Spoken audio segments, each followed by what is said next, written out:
Hello everyone and good day to you. This is Roger with Groovis Games Unlimited, and hello. I hope you're doing awesome. Welcome back to our ongoing Solo Crusader playthrough. I am so excited to be back here with you guys, and wow, what did you think of Churn 7? I thought that was a very awesome churn, and it's something I think I'll always remember, just hanging out with you guys and just seeing what happened. And I don't know, it was a great time. Of course, we're coming to our climactic end here, and I think it's going to be even more fantastic. So let's see what's going to happen. But I hope you guys are doing good. You may be seeing this on Friday.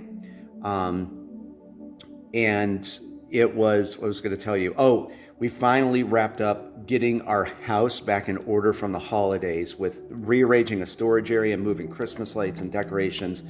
Thank God all that is finished. So it's smooth sailing from here on out, and we're going to be wrapping up our Solo Crusader series here. So I hope you're enjoying this, and let's get into this. Now, before we get into turn 8, I thought I would show you something that I chatted about, but I'm sorry, I should have maybe showed you this before. We're going to bring Nefarian back for a moment. Remember how I was saying how Guardians can level up to level 2, level 3, level 4, and they get different special abilities, to get more nastier? I thought you would like to see how this works and maybe take a look at Nefarian's special abilities. So let's quickly go over this. Of course, this was level 1. We saw that. Just has the origin stories, but take note of the warfare values and the damage, okay? So let's move on to level when Nefarian levels up to level 2, which would be the heroes going onto quest table 2, and if he would show up again in the dungeon. So first of all, notice that the warfare values have went up and the damage has went up a little bit. Here's the special ability area. Now you're going to notice on all of the Guardians, I did something a little different with them. You're going to see on defense and on attack. So what this is telling us is, on defense, when Nefarian is being attacked by the hero, this will activate because he is defending. And what this one is Intimidating Howl. And I won't read all this. I'll just kind of just tell you quickly what it is. Intimidating Howl, there's a chance that if this activates, all damage dealt to Nefarian is going to be cut in half. So not really that deadly of an ability, but it could, lessen your hero's, attack or damage put on Nefarian. So moving on to level 3 Nefarian. Again, notice the warfare values going up, the damage. And here's that on attack, and this is pounce. So this is when Nefarian is going to attack your hero. But this is before any warfare roll is made. This is done before, so Nefarian could put damage on your hero even before attacking. I told you, I love challenging games. Dungeon Crusade is a tough game. So with pounce, there's a chance that Nefarian could pounce on your hero. And you're going to notice there's going to be different attribute tests to try to get past some of these. So it's not just, strength or agility. There's going to be some very unique ones that you'll run into, and pounce is one of them. But what happens is Nefarian could pounce on your hero and do damage before even going into the warfare roll. So this could really mess up a hero. Finally, and this is one that I'm going to explain something about why I did this with a lot of Guardians, and I think you'll like the sound of this. So here's level 4. Notice those warfare values are really up there, and a potential 8 damage. Well, this one here on attack is called Bite and Drag Away.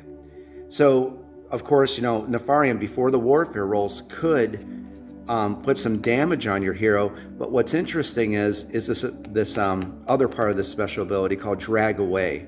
So what happens is, like, say, Red Widow's right there. See, like right there? Usually you're going to have your Guardian hunting party, right? Like 2 or 3 heroes pounding on that Guardian. Well, you're going to notice that I created some special abilities where, and Red Widow is actually another one, where the Guardian will drag or take that hero away and attack it in a quadrant, maybe 1 or 2 quadrants away, where your heroes are going to have to try to hurry up and get over there to rescue them. Because I think a lot of you know how many games I've played in throughout the years. Sometimes in these games, it's just a big battle, like right in the center with, like a boss monster and heroes, where, again, I wanted to do something different with Dungeon Crusade. So expect some of the Guardians could pluck your hero and go away with that hero and attack it somewhere in the dungeon. Then you have to use your strategy and tactics, what to do, how to deal with that situation. So you're welcome for that. But the Guardians are a really fun part of the game, so I hope that you enjoyed taking a look at Nefarian and the various levels and his special abilities. Okay, let's get to turn 8. Let's head over to our combat table where the hero cards are and discuss upkeep. Okay, part of upkeep, though, remember we have Mahaliak, who was slain the last turn, so we're going to resurrect him. So we're going to go through this procedure very quick because I explained it in the prior video. So before upkeep, if you have a hero or maybe 2, hopefully not 3 heroes down, you're going to be resurrecting them. What we're going to do is stand your hero up, and then you take the dice. Remember, the white die represents health and essence restored to a hero. The red D12 is health restored to a hero, and the orange D12 is essence restored to a hero. And you can roll them all together. Hopefully I can roll right here so you can see. Okay, so we're going to process our it's out of the camera so you can see. Okay, so this tells us our hero, Mahaliak, has 2 health and 2 essence. I'm going to grab this hero card real quick. So of course, this you probably already know, but he's depleted of all health and essence. I'm going to raise that up to 2.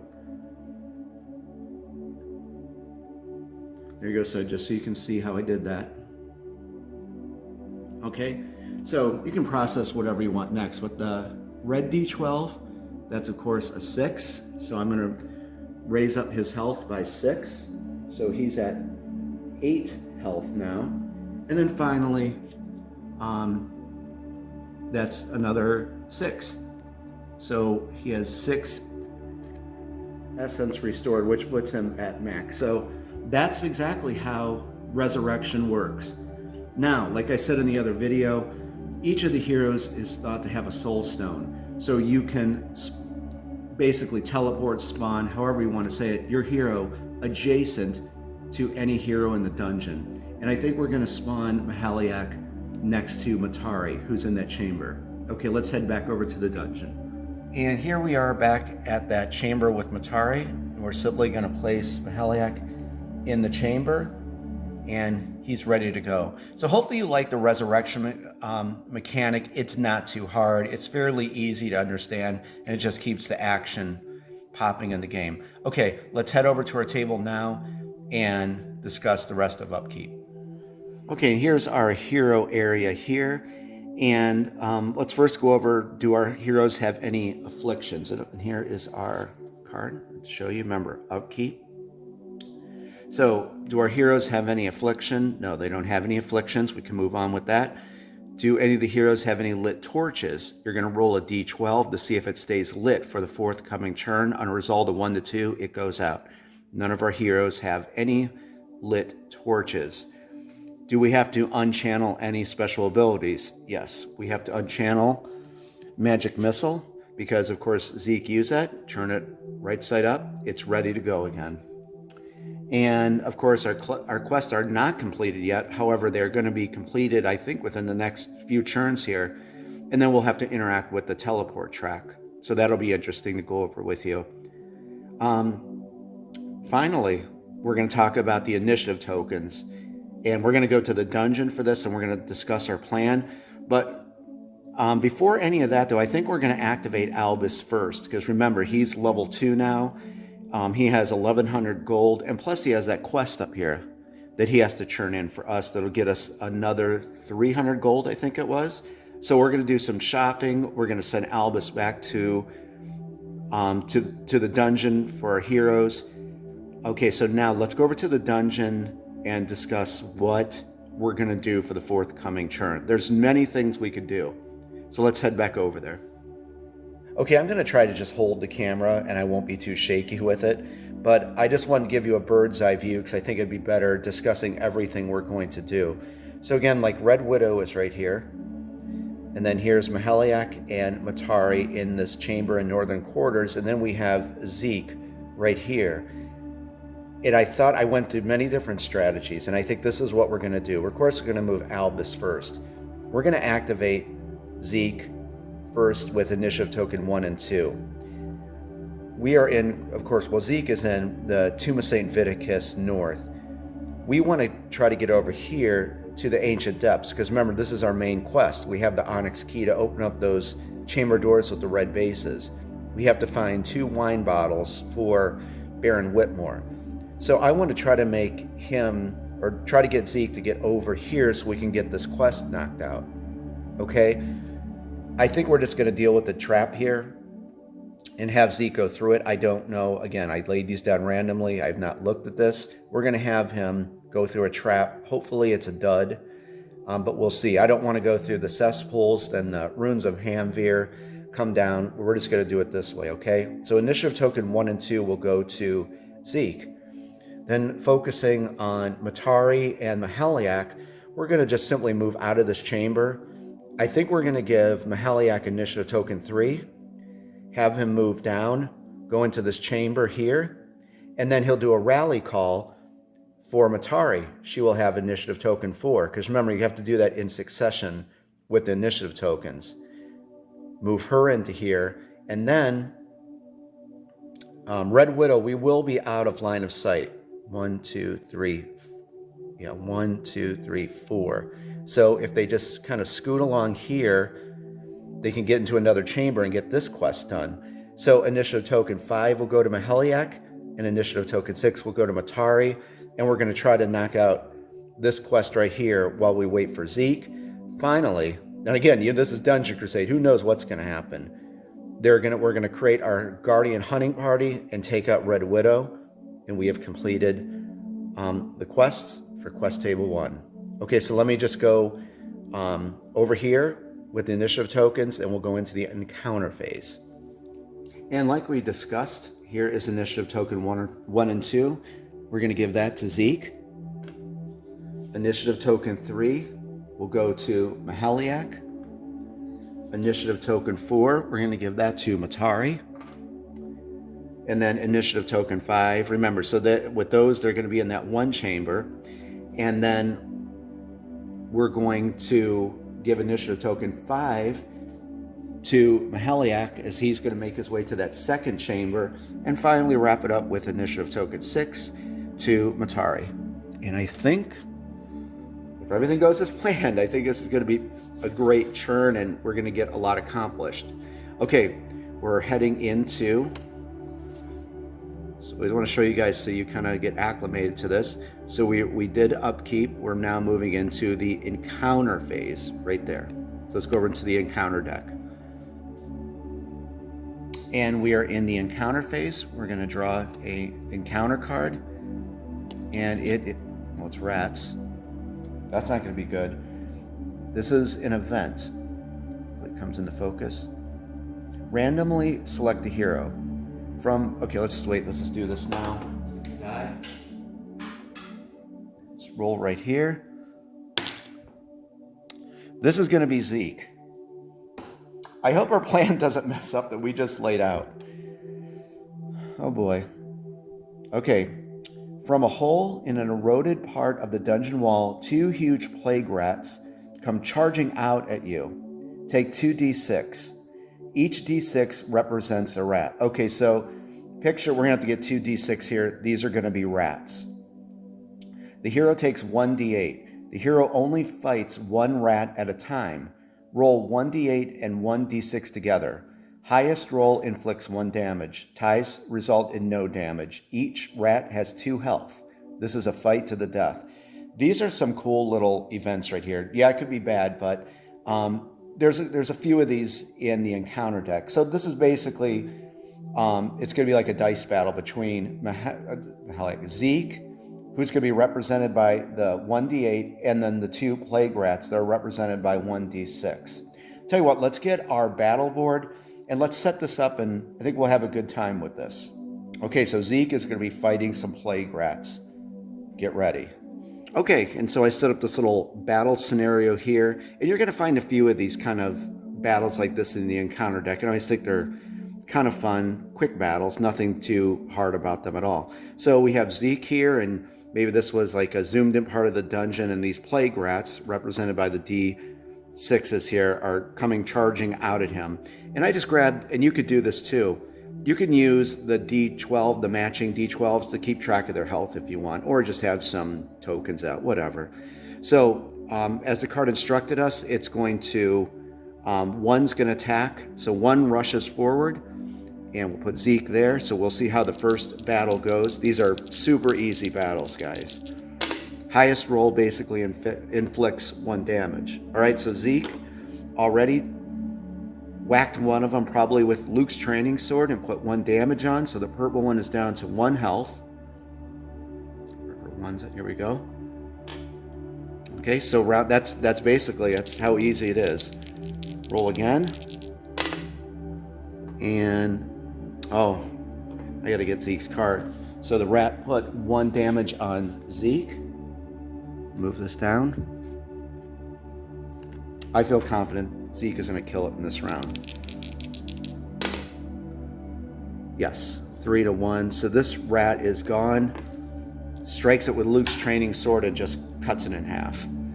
All right, so now this black rat here comes up. First round is 4. Easy. That's what, a 6. So mark that down to 1. I hope you're enjoying this like little encounter. I assure you guys, there's a ton of very unique and interesting encounters in that deck. All right, so picture the rat is bleeding out. Hopefully this is the final strike. 6 and, ooh, no. Zeke does take another damage. Okay. Hopefully this is the final strike here. Oh, that's not good. As the rat falls, excuse the die falling.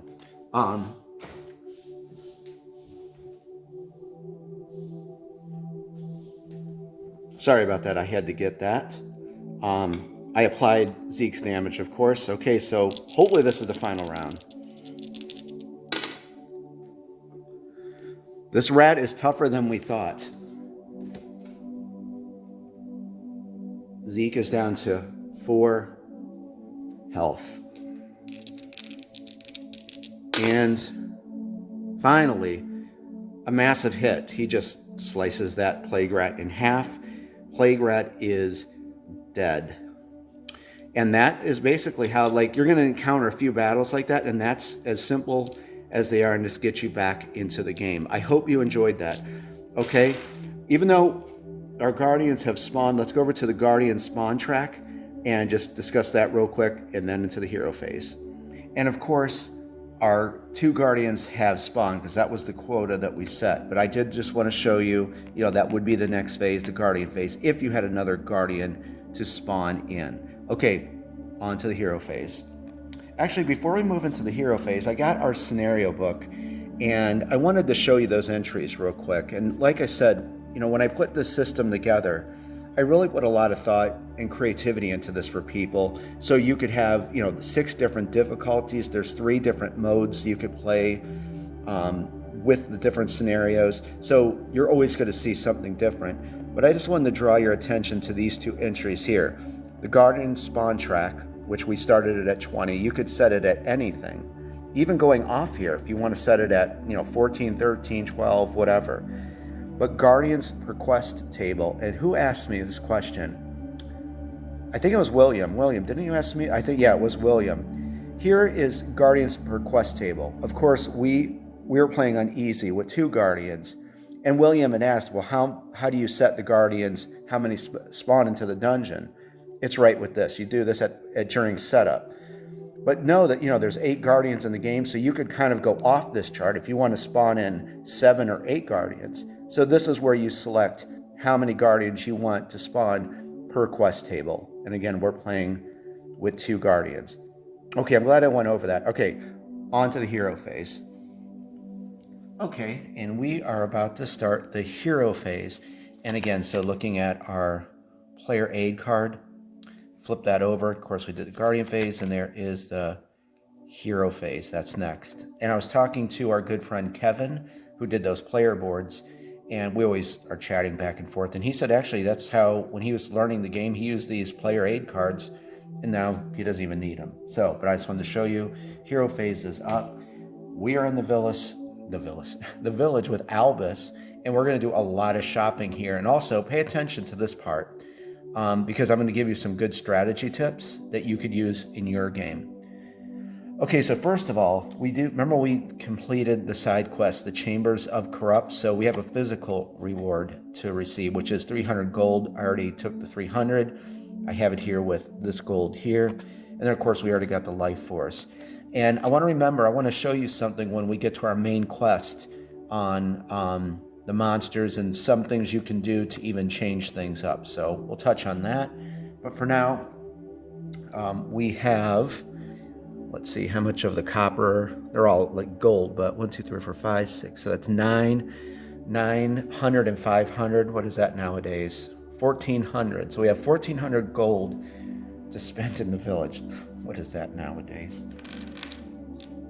Okay, so I was looking at some stuff before I started the camera, because I wanted to get what I wanted to purchase. First of all, real quick, remember I was saying about your used healing potions and elixirs above, like around your village board? So those were all the used ones. Celebration Day, you put them back in the bazaar. I wanted to point that out. So we're of course going to buy some potions. Let's do that now. And we're going to clean the Albus is going over to the bazaar. We're going to get these 2 remaining healing potions. So they're sold out of healing potions. So show you here, I put 200 down. Definitely going to buy a few Ochre juice. All these are 100. So there's the 2 Ochre juice.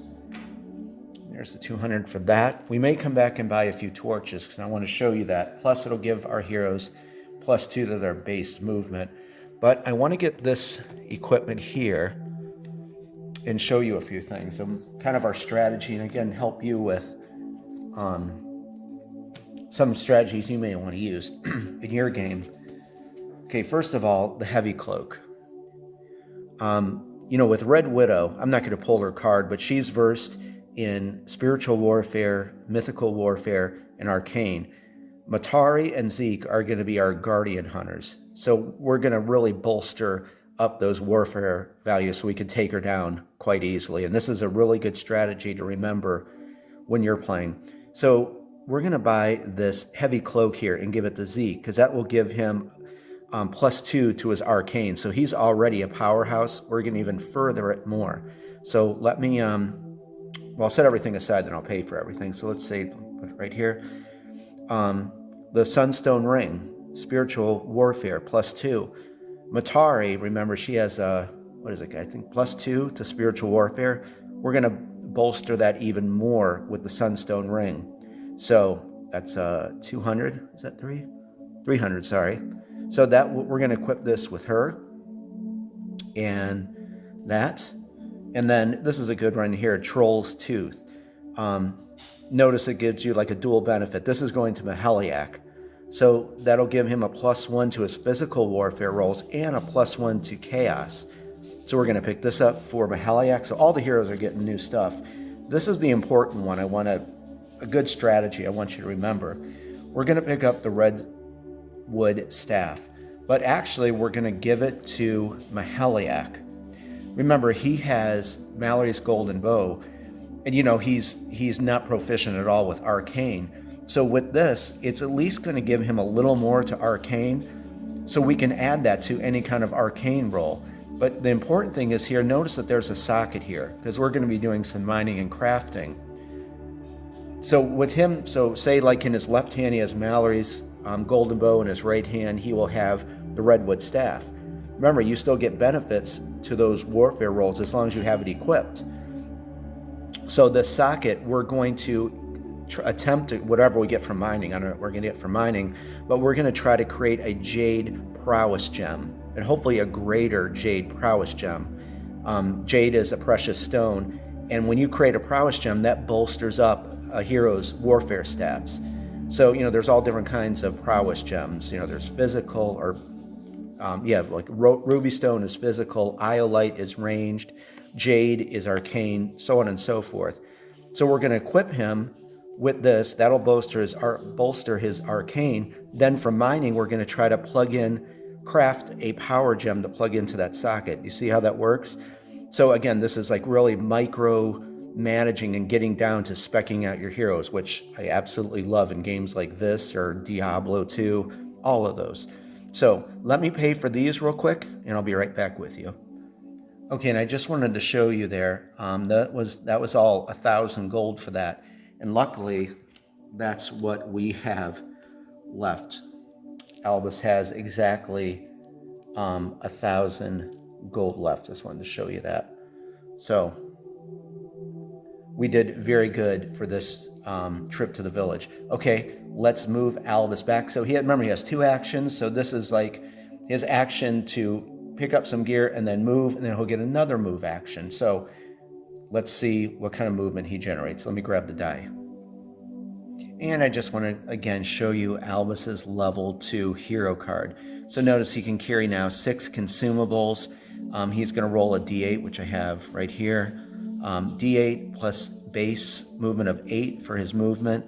And he can carry 4 pieces of gear, which he has, and he can carry 2,000 gold. And of course, he can level up one more time to level 3, which we may actually do. And he can carry 8 consumables, potions, torches. You're going to use a d10. He has a base movement of 10 and can carry 5 pieces of gear and can carry 3,000 gold. And I've just seen other players who play that their strategy is like right on the first quest table. They level him, they get him leveled up really quick. So another thing to consider while you're playing. So I have our d8 here. And remember, to keep it easy, we're going to roll. The first movement is actually like the first square of the dungeon. Then we'll move over there after I roll. So first action here, well, we're continuing his action. After shopping, he can move. Okay, so 4 and 8 is 12. Let's go over here to the dungeon, and we're going to move him quickly towards Zeke to give him the healing potion and Ocher juice.